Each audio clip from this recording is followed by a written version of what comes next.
Hello everyone and welcome to another video. Now I recently picked up a Ryzen 9 5900X gaming PC and today I want to test this CPU versus my good old i5 12400F. I thought this would be an interesting comparison because someone in the comments said that the i5 was still better than the 5900X despite that having 12 cores and 24 threads compared to 6 cores and 12 threads. So the Ryzen 5900X is a couple of years older, and some benefits of this chip over the i5 would be that, well, it has more cores, and in multi-threaded applications, workloads for example, it's going to perform better. In DaVinci Resolve for example, it blew the i5 out of the water, but the i5 uses lower power. You can slap it in a cheaper motherboard.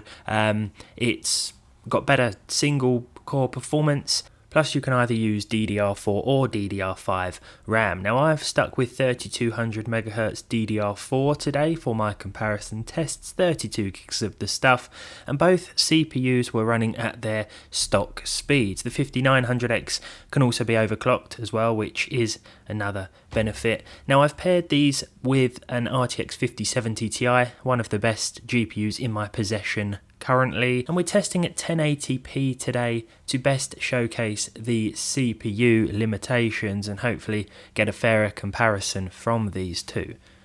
So we'll start with Counter-Strike 2 at 1080p with a high preset and 4x MSAA. With the Ryzen 5900X we were seeing 410 frames per second with a 1% low of 134 and a 0.1% low of 110. The i5 hit 312 frames per second, so about 100 frames per second lower on average, and we also saw 118 as that 1% low and 103 as that 0.1% figure. So across the board the i5 did perform worse. Our first result, and it's a win for the 5900X, but it does have to use a lot more power. It requires far beefier cooling as well. The i5 you can just slap in a cheap board with the stock cooler if you want to, and it'll still hit its 4 GHz all-core turbo, but this you need something a little beefier. I've actually replaced the liquid cooler with a deep cool air cooler because it runs cooler and quieter. To be fair, it's not that difficult to keep cool, but you're not going to get away with like a Wraith stealth cooler for this thing. So in GTA 5 Enhanced, this performance actually went back the other way in favour of the i5, which hit 117 frames per second, a 1% low of 93 and a 0.1% low of 82. When we look at the GTA 5 Enhanced result for the 5900X, we saw 109 FPS, a 1% low of 85 and a 0.1% low of 68. So quite a bit of a difference in terms of the average and those percentile figures as well. I'm not sure if this is something you'd notice when actually playing if you didn't have a frame rate counter enabled, but you can tell that there are a few more dips and drops every so often with this one when using the Ryzen 9 CPU.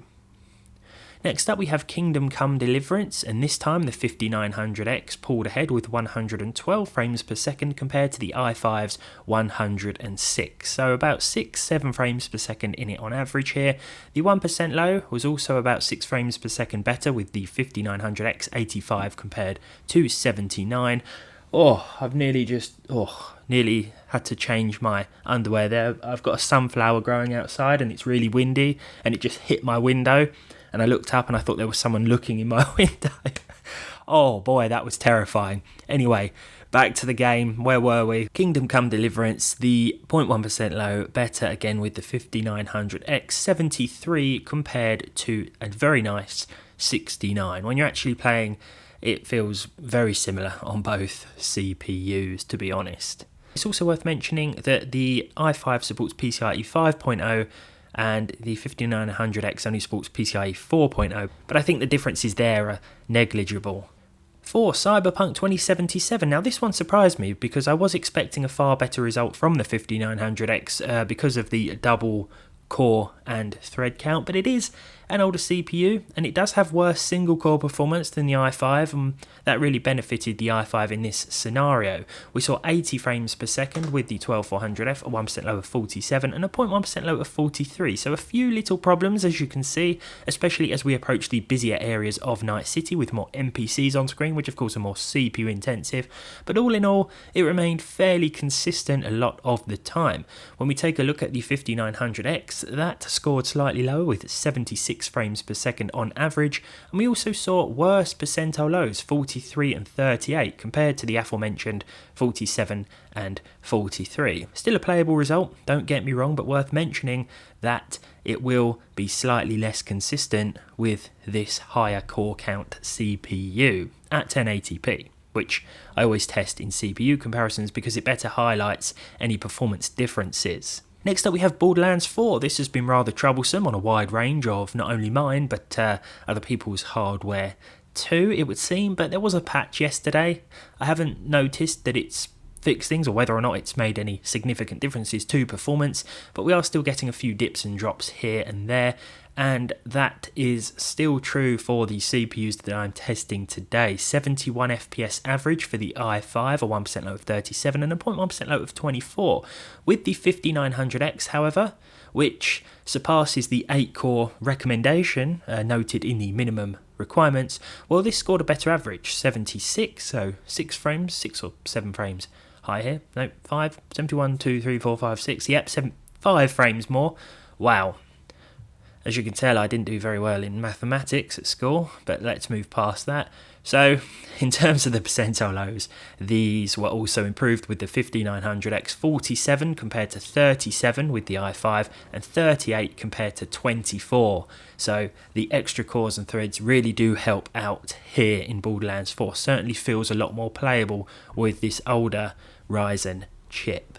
We'll finalise then with the Elder Scrolls Oblivion Remastered, having an absolute blast playing this. I tend to test this initial opening level here because it can be quite CPU intensive. Then again, the performance is all over the place no matter where you are or what you are doing.